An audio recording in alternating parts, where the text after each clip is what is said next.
Welcome to another episode of Brantim Live. This is going to be an absolute banger with an iconic, legendary guest tonight that I know a lot of people are excited about. But before we get to that guest, Tim's going to unpack some business about our Atlantic City Celebrity Convention. Yeah, so again, the Atlantic City Celebrity Convention, July 25th to 28th. It's at ACX1 Studios on Caesars Pier in Atlantic City, New Jersey, right on the boardwalk, right over the ocean, which is awesome. This is not your typical convention. This is a celebrity convention. We primarily have, we focus on, our celebrity friends, some awesome, amazing people, great people. Look at those awesome people right there. Yeah, so you'll get a chance to meet them and have experiences with them at this, one-of-a-kind venue over the ocean. And yeah, it's going to be awesome. So get your tickets at brantim.realms.tv. We'll bring up that image after, when we wrap up the show. And I'm pretty sure the link will be in the description and all that other good stuff. But brantim.realms.tv, get your pro photo ops, get your tickets, your weekend passes, your after party passes. There's some amazing events that we kind of hinted at last episode, and I guess I'll just continue to hint because we're really excited that we're going to be adding a few cool things that we did not mention. We haven't planned. So make sure you get those VIP after parties. Make sure you get the ultimate VIP pass, which is just $400, gets you in everything for the whole weekend, really. And yeah, we got an amazing couple screenings that we haven't mentioned. We're going to tell you about that you're not going to want to miss, and also a watch party, which could be really cool, and some musical stuff too that you don't want to miss. But yeah, I think that's about it for me today, Brandon. All right, so this guest tonight is an absolute honor, an icon in the entertainment industry. He soared to stardom in the 70s on this popular show right here that all of you know that are watching. An absolute phenomenon, The Partridge Family, which again was one of my favorites growing up. Look at this face right here. This also it's a musician, and also we got to talk about a little bit of before the show. Did some celebrity boxing and knocked some fools out. He's also an amazing radio personality, a DJ. He was for very many years in Philadelphia and in Los Angeles. So we'll talk about that. So without further ado, the icon, the legend, Danny Bonaduce. Thank you for joining us, Danny. Hey, it's an absolute treat. And can I tell you before we even start, I just want to tell you this. I like that you keep using the word icon. I got in a big fight with my wife about who's an icon and who isn't. I said, I am an icon. I think it was an old boyfriend or whatever. I said, that person is a working actor. God bless him. But I am an icon. And I looked it up. And damn if I am not an icon. Yeah. Going now. You are. Awesome way to start the show. Yes. You look up icon and there's a shot of your badass. So absolutely. Absolutely. Right. I've got pictures we're pulling up of you punching Donny Osmond and people. So there you go. You're a badass icon. Absolutely. So, I did not knock him out. One of the better days of my life was that I actually punched Donny Osmond in the face repeatedly. He didn't go down to the count, but he took a decent punch. And no matter what you say about anything in the world, I punched Donny Osmond in the face, and you did. Man. Yes, wow. Legally. Yeah. So, Danny, I always start off the show I always say I started to start. Tell us how you got into this crazy business. I know your father was a TV writer and everything like that. Tell us how. My father did not want me to be a kid actor or any other kind of actor. I'll tell you, this is fairly depressing, but I'll give you an idea. When the Partridge Family first aired, we had the #1 record in the country and the #1 television show in the country. And when I went to work the next day, I go out the door and there's people in the front yard cheering for Danny Partridge to come on out. And I felt really good about it, man. I love that kind of stuff. And I went to the door and he grabbed my right here and he said before he let me out, he goes, just remember, acting is one step below pimping. and then pushed me out of the house. That's Joe Bonaduce right there, man. Wow. So this becoming a phenomenon at such an early age with that And an show. icon. Don't forget the icon. And an icon, yes. How, like, what was that pressure like? Because this is the 70s. There's young girls flocking on you and David Cassidy and all of this. Well, like, what was that to handle? Because I know the child star syndrome was like bad for some. When I'm telling anybody my story, and I do get asked about this stuff, there's one thing, because I did, a couple different episodes of Bewitched and things like that. And the cool part about Bewitched is I came back as a different person. That's really rarely done, especially when you have red hair and freckles. There's no missing me. Oh, yeah. That was kind of cool. But here's the big one. And everybody, don't stop this interview once I tell you this, because a lot of people just go, whoo, it doesn't go any better than that. When I was 8 years old in the 60s, part of the show hasn't started yet, I did a movie with Elvis. Boom, there you go, right there. Boom, me and Elvis, like friends, hanging out. Really? Yeah, Wow. it's called Trouble with Girls.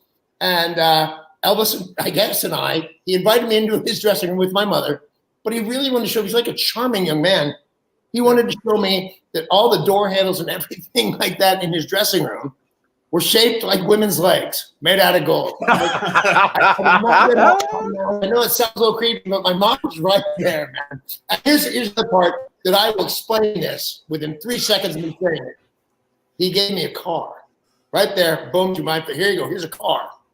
It was a pedal car, but it was a car, and there's a bunch of kids in the movie, The Trouble with Girls. And he gave us all these little push cars. Couldn't have been a nicer guy, too. He went out of his way. That was Elvis, man. He was as big as you get that year, and he couldn't have gone out of his way to be kinder. So I got that in the bag of tricks. Wow. Okay. Yeah. Wow. So if you come to this shindig and everything, you will not only get like my autograph or a picture, whatever else, but remember, you can touch me. And if you do, you touch the shoulder of somebody who did a movie with Elvis Presley. Yeah, oh, that's right. If I had a mic, I would walk. Get your tickets. Get your tickets now. So do that.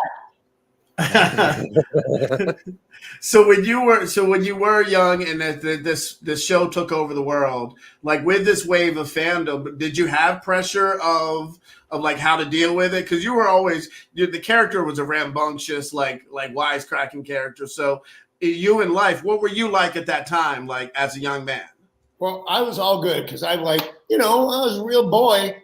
People were screaming like I'd go to the mall or something, and the place would stop because Danny Parker's there, and I loved it. I loved every second of it.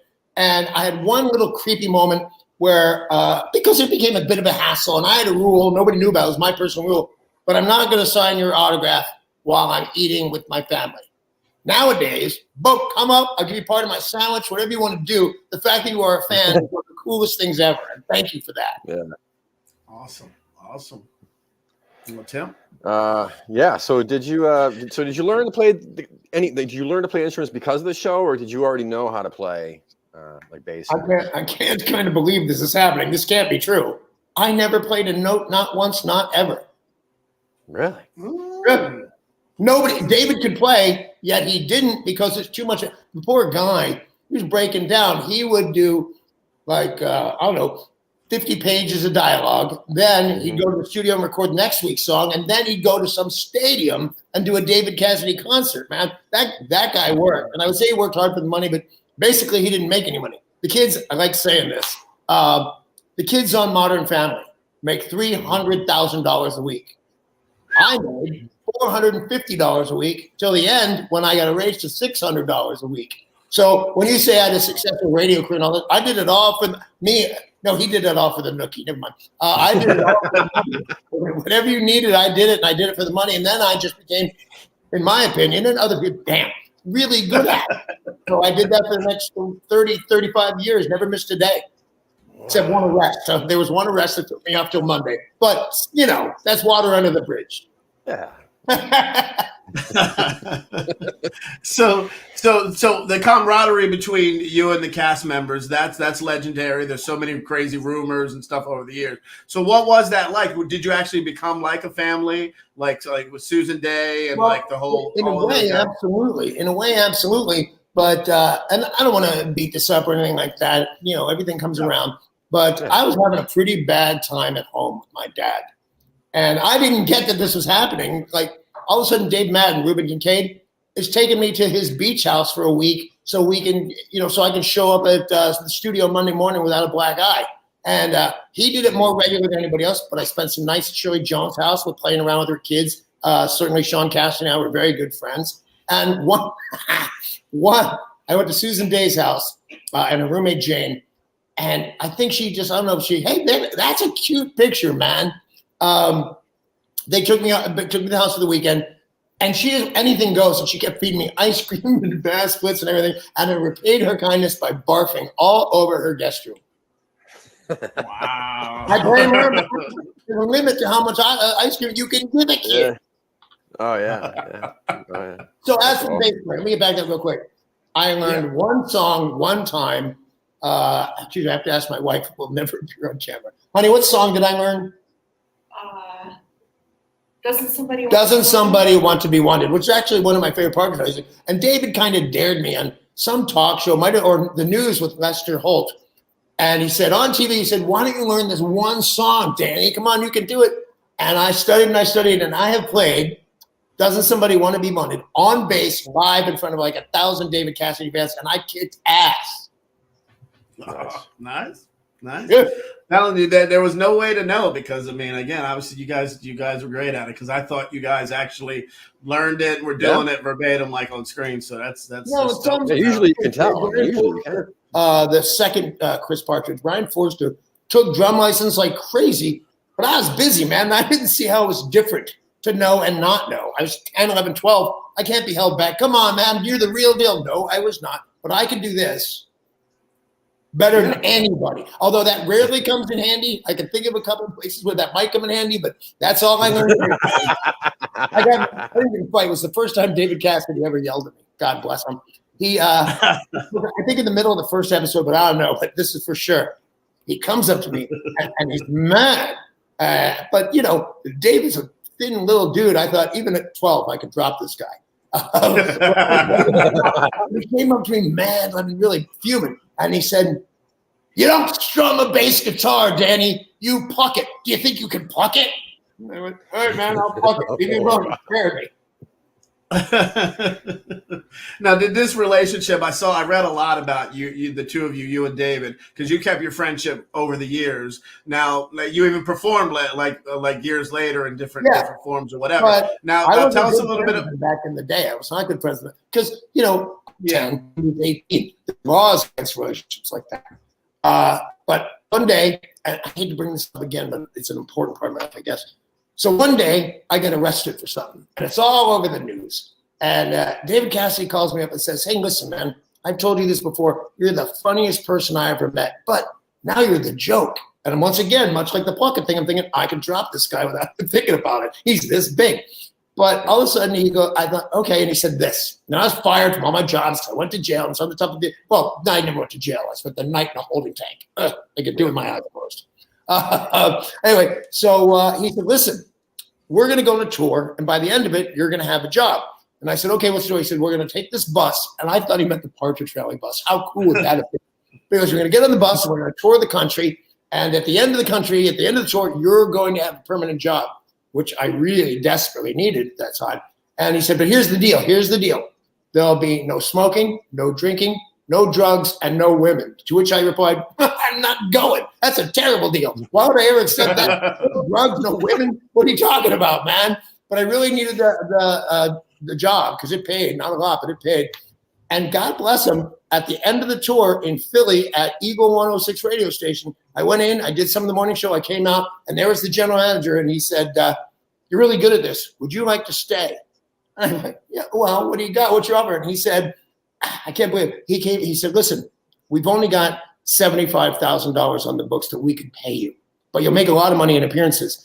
Well, he was one of the people that thought the Partridge Family paid money. I'd never seen $75,000. Are you crazy? And I held my cards and I said, "Let me think about it." I went home and the next day I called him. I said, "Okay." And I was there for years. And God bless David Cassidy and Dave Knoll, the guy who hired me.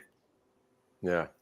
Wow. Real quick, just Tara Manning just says hello. Yeah. Hello, Tara. Tara. Neighbor. Yeah. Yeah, she's my neighbor. It's so cool. Yes, wait. I was gonna do it later, but thank you, Taryn, for making Thank this you, happen Taryn. with Danny. Taryn is the reason thanks for actually that introducing us, Danny yeah. will be appearing at the Atlantic City Celebrity Convention. Her, and also thank you to your lovely wife for also like making all this happen. Oh, that's you and David there, Thank but you, Amy. but thank you, Amy. Thank you so much. Thank you so Thank much you, for Amy. doing that. And You should at least Yeah, you're so- welcome. You're welcome. There you go. there you go. Awesome. Miss you too. Awesome. So Danny, was this I pulled was this this shot here was a cool shot. Is this one of your That's performances? why I learned to play that song. I'm playing that's really me for the first and only time really playing bass. It's a wonderful picture, and I'm glad you got it. Awesome. Very cool. Yeah.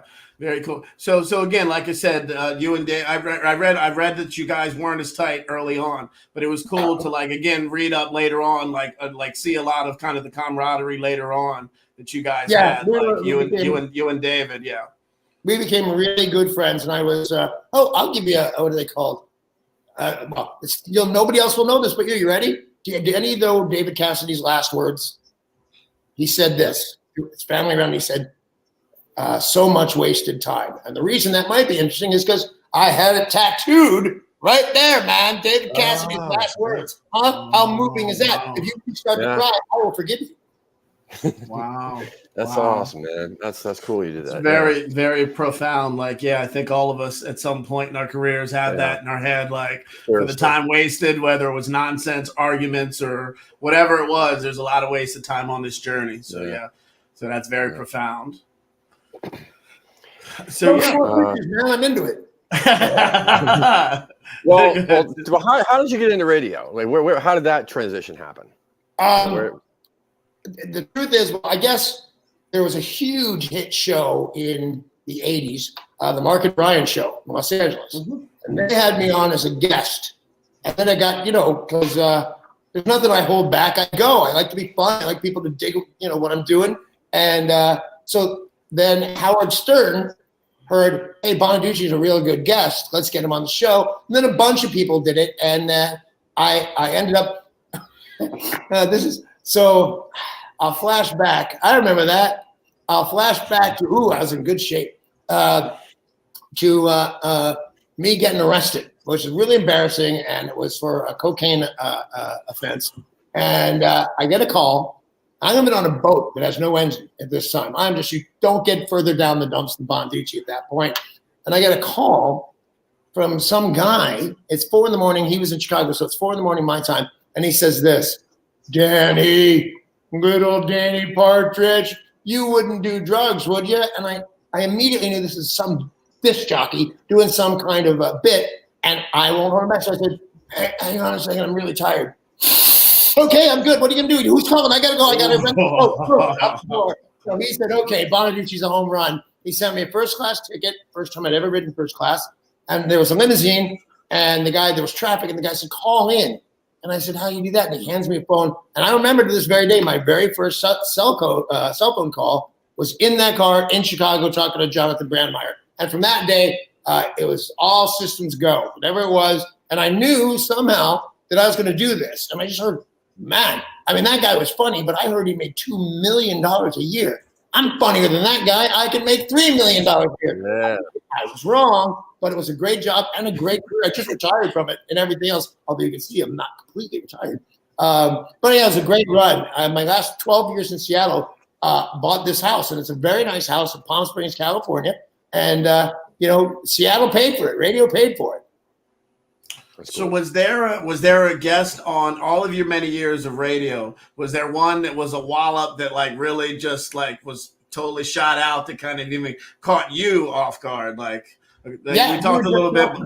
We were just talking about it. Here's his famous line. You'll be able to identify him. Ready? I ain't got time to bleed. Who's that? Oh, the governor. Yeah, yes. the governor. Jesse the Body Ventura. Yes. And now these days I would be prepared for Jesse Ventura. But that must have been wild, man. I was a Predator and I'm an actor and everything's cool. And I don't think it was the mayor or the governor of anything at that point. But he came in and he started, and this is a sign of a good interview. He busts open the soundproof door and starts. He just starts. I'm going to get in front of a microphone, and he starts, and he doesn't stop. And finally gets over to a microphone, and he's going, blah, blah, blah, blah. I'm looking, okay. Some people make your job easy, and Jesse Ventura is one of them. Nice. So tell me about your book. Tell everybody about your book. Well, it's out of print, so I can't make any money off it, but I don't mind because I liked it. It was, a lot of the stuff that I do for a living comes naturally to me. The book did not. It was an effort. And although it's part of how I met my wife, but I will tell you this, and if I miss funny, it was back in my seriously drinking days, and I can't do that. I'm good at this, but I'm not good at that. So I use dictation software, and I'd work awake and work it, but I'd drink tequila the whole time. And then when I'd get drunk enough that I slurred and the dictation software no longer recognized my words, I'd quit for the night. So that's how I wrote that book. And since I threw it out there, that's how I met my wife. I really didn't need that extra coffee, did I? I was standing in line at Starbucks in Los Feliz or whatever. And there's a line of people, and some people know me. You can tell when somebody knows you and they look at you and they look like. But there's this girl across the room, and she's looking at me, and she gets up and she's walking towards me. And I go, she's going to want an autograph or a picture, whatever. God bless her. Because, and I use this word easily. I like it now. So I'm like the king of the has-beens at this point. And she walks up to me and she says, and I'm ready for it. She says, I really liked your book. And I went, cool. You want to get married? And I don't know if you knew it, but I had married two strangers, seriously. I married two women the first nights I met them. One, a friend of mine who needed a green card. Well, she wasn't my friend yet, but anyway. My next wife, Gretchen, we were at my house and the date's going fine, first date.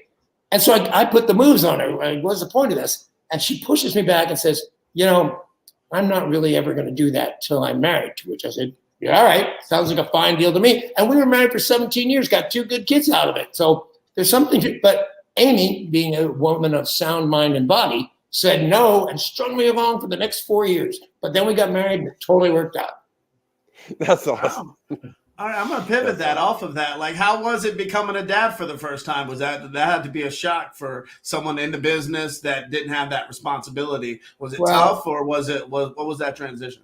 It was one of the few times you're ever going to get me to go, oh, I'm sorry about that. I was pretty drunk for the first parts of that. Like me being a wild junkie, it's not just talk. It was out of my mind drunk, and they still bring it up, but they're better at it. But I remember, what I am, and this is the last 13 years solid, maybe more, that I am an upstanding citizen, man. And you run into trouble, daddy's here for you. So things are mending fences slowly, but they're mended, and it was great being a dad. And it's even better now because I'm responsible. My kids need me, I'm there. My kids have a problem, I'm there, and it makes up for the times I was not there. But what are you going to do? I can't take it back.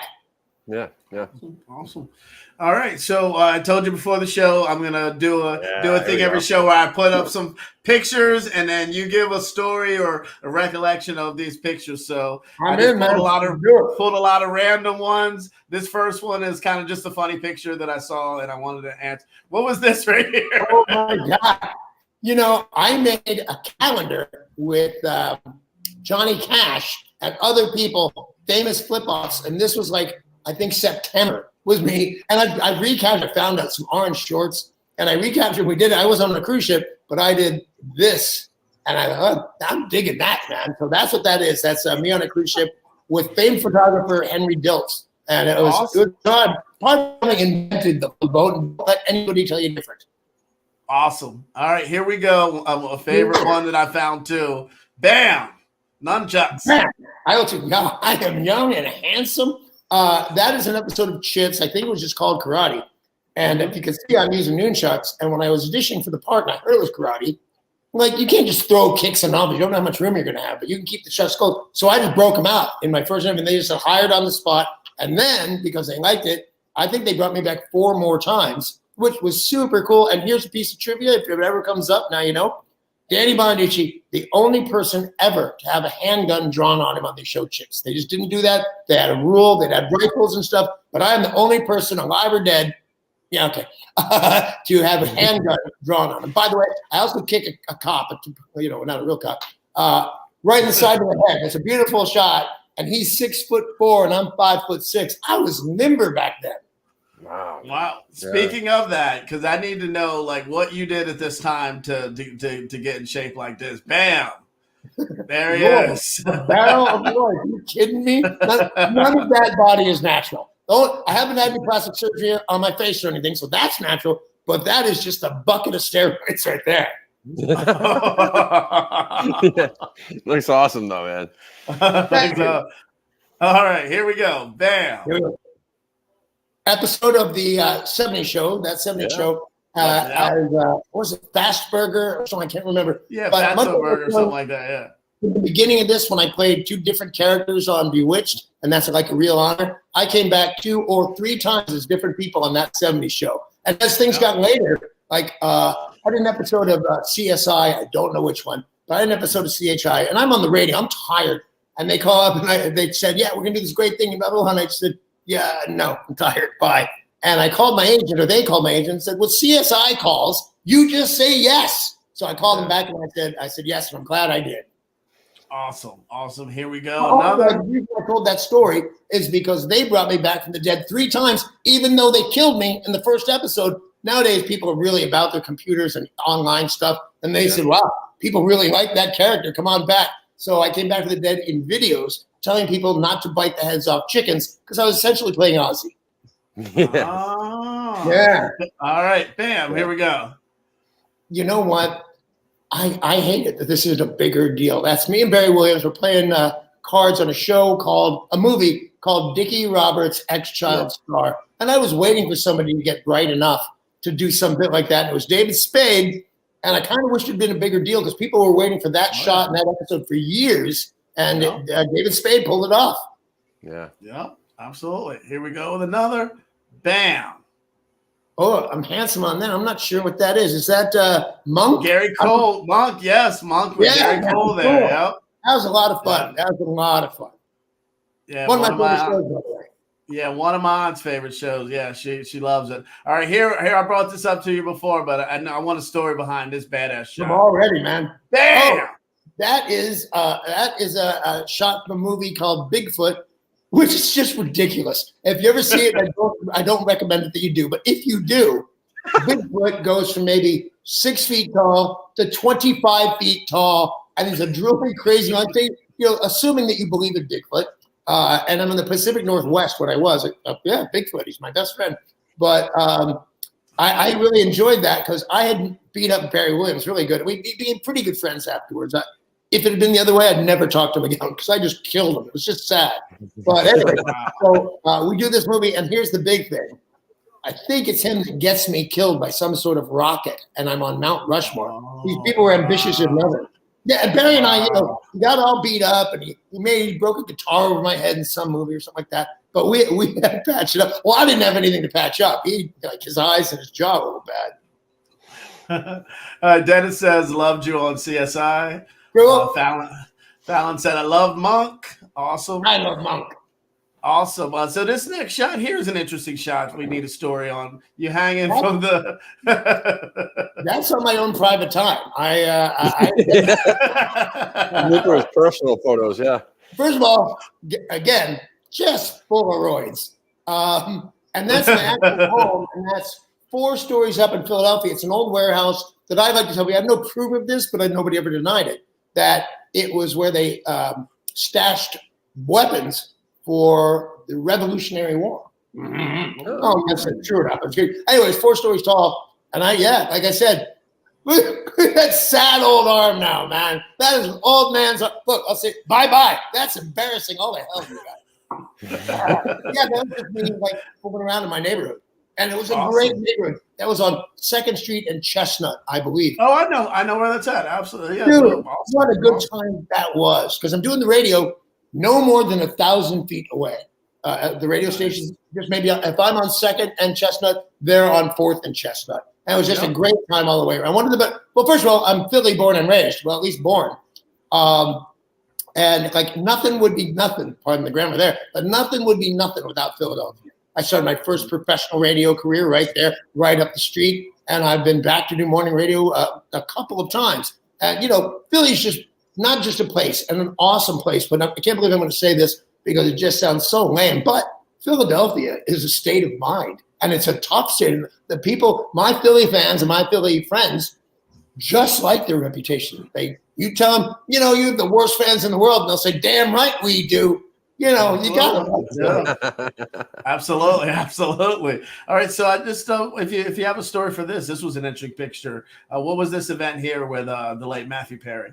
I don't. It was some kind of charity thing, and I was happy to do it for him. And I ran up because he had taken the boots off my feet at this auction. Ran back up and auctioned off my boots. So I ran up there and took my pants off and said, "Auction this." I remember he was like, "Don't make fun of me. Don't make fun of me." I went, come on, you're a big star, having a great time. But a quick, in a lot of my stories, it turns out I'm arrested or in rehab. So here goes one of the rehab ones. So I'm in rehab.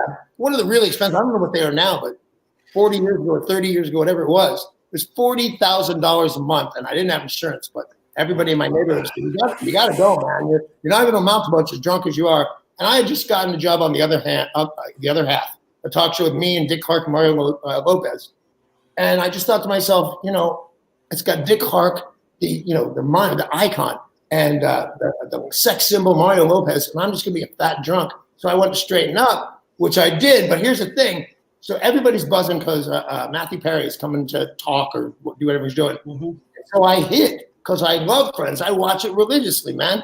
And I don't want to be embarrassed by this. So I hid in my room, and one of my lust for violence is going to come up again. So all of a sudden, he busts in my door. And I'm thinking, really? Matthew Perry is going to bust in my... And he said, "Listen, man, I don't know." And he kind of yelled at me. And I'm thinking, I wonder what kind of press I'll get if I just knock this guy out with just one good right.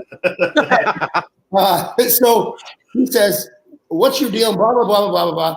And I said, "Where do you have to be?" And he said, "Well, I have to be in court." And he said, "Be ready." What time? I said, 8 o'clock. He said, "Be ready at 7 o'clock because I'm going to come and pick you up." What?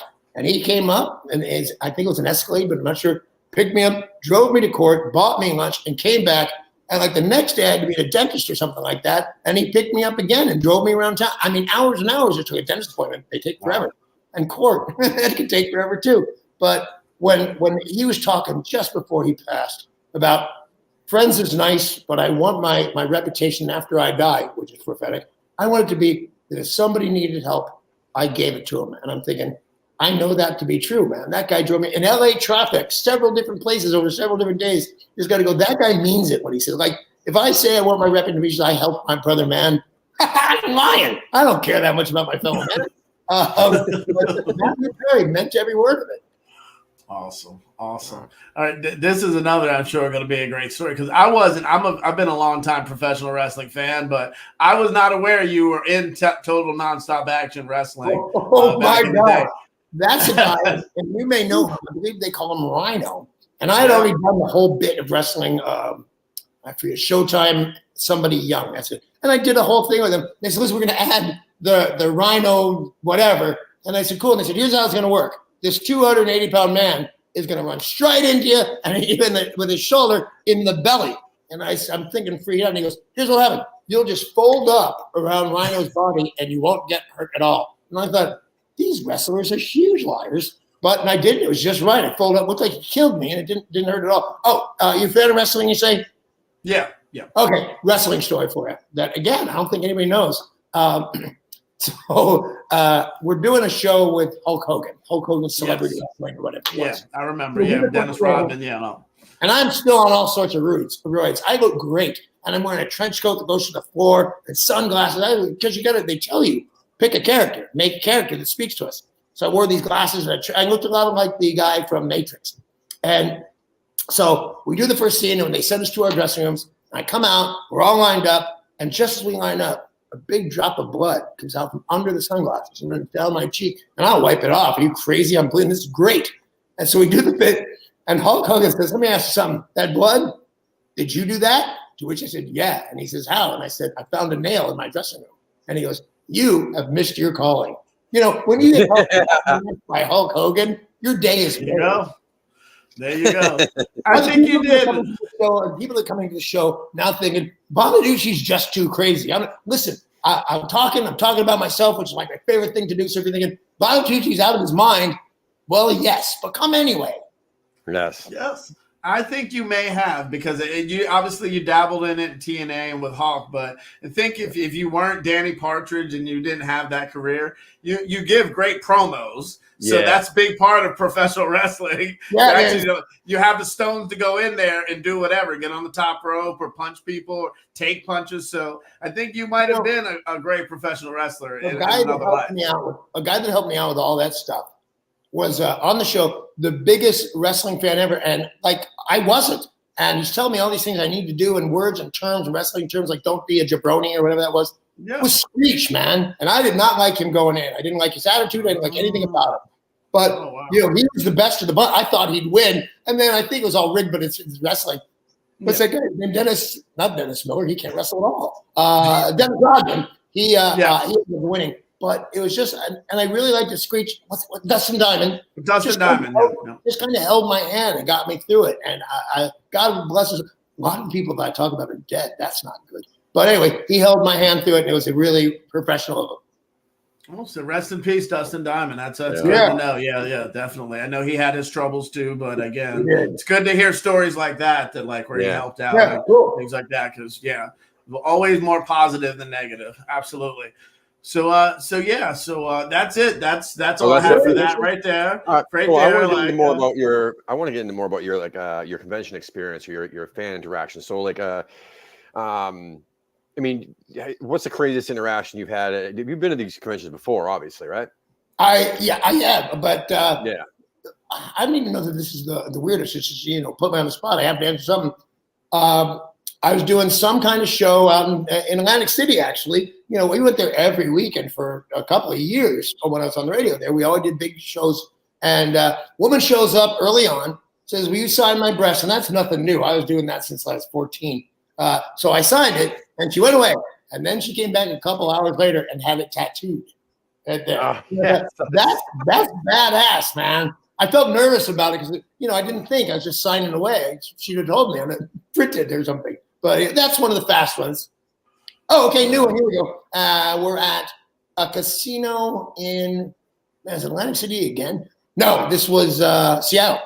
Woman comes up and she's to meet you and stuff like that, and she comes up and she just bites my face, and I got biting really hurts, and I didn't know she was up. And they pushed away, and she was laughing, but she had broke the skin. I had to go to the hospital and get shots, man.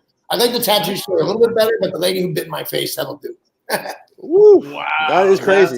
That's pretty crazy there. Yeah, that's no time to think about it. You give me time to think about it, I'd have also. I can imagine I would just have this weird stories to tell you, of which I take great pride. Yeah, awesome. Yeah. We have great security. Our guy Manny and Chris. We'll make sure nobody bites anybody here. I mentioned really a good thing. So I mentioned this beforehand. Damon Feldman, who has been a buddy for many years, Celebrity Boxing. He's going to be a part of our event, there with some talent as well, promoting everything like that. And I know you have a storied history of celebrity boxing, starting off with Donny Osmond. And tell us a little bit about your celebrity boxing journey. Well, it's weird because, to be honest with you, it sounds really good. But if you're the draw, in which case I was, the celebrity on the other side is usually like the weather guy from Poughkeepsie. If you've ever been on television once, you're good. That's my first fight with Donny Osmond. I remember that's just a shot for a magazine or something.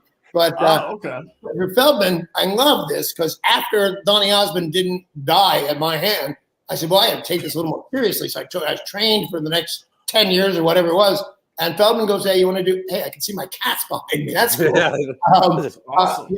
And he invites me to do it. And after Osmond, I'm now trained but also terrified. If I couldn't knock out Donny Osmond, and I just beat the bejesus out of the next 5 guys in a row. All knockout, and one guy – made the distance, and I won by unanimous decision. And then I was actually going to do another comedy tour and just called this Danny Bonaduce's Terrible Mistakes. I fought Jose Canseco. I was 5'6", 165 c's, but depending on what you look at, he's 6'6", 265 pounds, And I told him, because normally, like, you'll get this at boxing, you go, I'm going to knock you out. You're never going to recover. I'm going to knock you out so bad on your teeth. You can't do that when you're talking to a giant covered in tattoos and muscles and more roids than I had. So I said to him, listen, I don't think I can knock you out, but I don't think you can knock me down.